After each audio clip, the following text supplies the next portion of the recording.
अब है श्रीमद् भगवद गीता का 13वां अध्याय। 13वें अध्याय का नाम है क्षेत्र क्षेत्रज्ञ विभाग योग। इसमें 34 श्लोक हैं।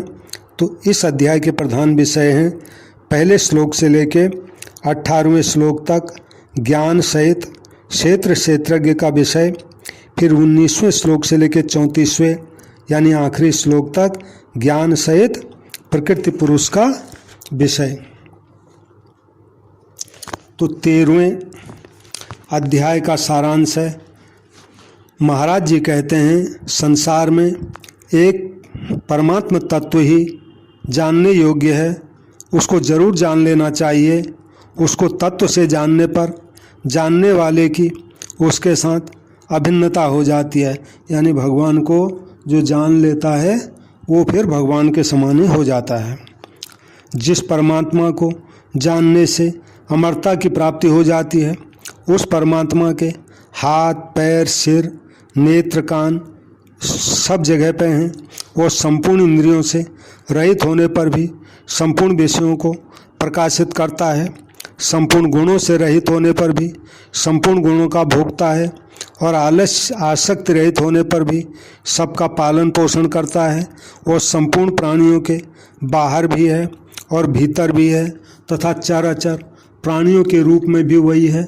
संपूर्ण प्राणियों में विभक्त रहता हुआ भी वह विभाग रहित है। वह संपूर्ण ज्ञानों का प्रकाशक है। वह संपूर्ण विषम प्राणियों में सम रहता है, गतिशील प्राणियों में गति रहित रहता है, नष्ट होते हुए प्राणियों में अविनाशी रहता है। इस तरह परमात्मा को यथार्थ जान लेने पर वह परमात्मा को प्राप्त हो जाता है। जय श्री राम, जय श्री राम। अब जो है 14वां अध्याय है। 14वां अध्याय का नाम है गुणत्रय विभाग योग। इसमें 27 श्लोक हैं।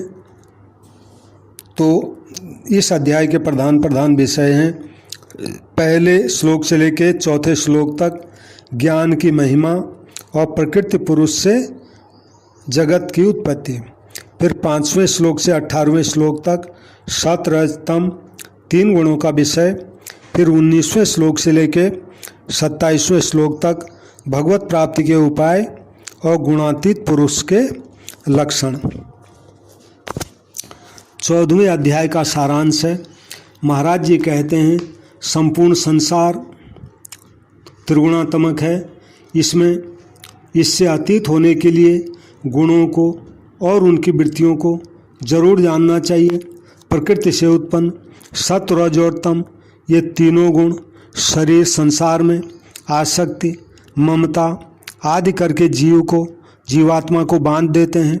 सत्वगुण सुख और ज्ञान की आसक्ति से, रजोगुण कर्मों की आसक्ति से, और तमोगुण प्रमाद आलस्य एवं निद्रा से मनुष्य को बंधन में डालता है, यानी इनकी आसक्ति से मनुष्य बन जाता है। उसमें रजोगुण और तमोगुण को दबाकर जब सत्वगुण बढ़ता है तब अंतःकरण में रज तम के विरुद्ध प्रकाश हो जाता है, और जब सत्वगुण और तमोगुण को दबाकर जब रजोगुण बढ़ता है तब अंतःकरण में लोभ क्रियाशीलता आदि सत्व तम के विरुद्ध वृत्तियाँ बढ़ जाती हैं, और जब सत्वगुण और रजोगुण को दबाकर तमोगुण बढ़ जाता है तब अंतःकरण में अविवेक कर्म करने में अरुचि प्रमाद मोह आदि सत्व रज के विरुद्ध वृत्तियाँ बढ़ जाती हैं।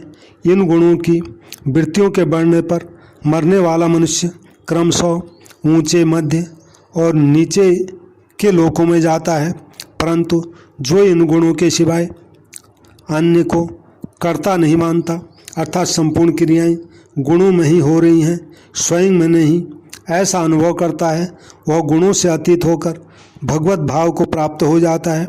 अनन्य भक्ति से भी मनुष्य गुणों से अतीत हो जाता है। जय श्री राम, जय श्री राम, जय श्री राम। अब है श्रीमद् भगवद गीता का 15वां अध्याय। 15वें अध्याय का नाम है पुरुषोत्तम योग। इसमें 20 श्लोक हैं। तो इस अध्याय के प्रधान विषय हैं पहले श्लोक से लेकर 6ठे श्लोक तक संसार वृक्ष का कथन और भगवत प्राप्ति का उपाय, फिर 7वें श्लोक से लेकर 11वें श्लोक तक जीवात्मा का विषय, फिर 12वें श्लोक से लेकर 15वें श्लोक तक प्रभाव सहित परमेश्वर के स्वरूप का विषय, फिर 16वें से लेकर आखिरी 20वें श्लोक तक सर अक्षर पुरुषोत्तम का विषय। तो 15वें श्लोक का सारांश है। महाराज जी कहते हैं इस संसार का मूल आधार और इस संसार में अत्यंत श्रेष्ठ परम पुरुष एक परमात्मा ही है। इसको दृढ़ता पूर्वक मान लेने से मनुष्य सर्वहित हो जाता है, कृतकृत्य हो जाता है, यानी दृढ़ता से मान लेने से भी भगवान की प्राप्ति हो जाती है। मतलब है जिससे यह संसार अनादिकाल से चला आ रहा है और जिसको प्राप्त होने पर यह जीव फिर लौटकर संसार में नहीं आता, उस परमात्मा की खोज करनी चाहिए।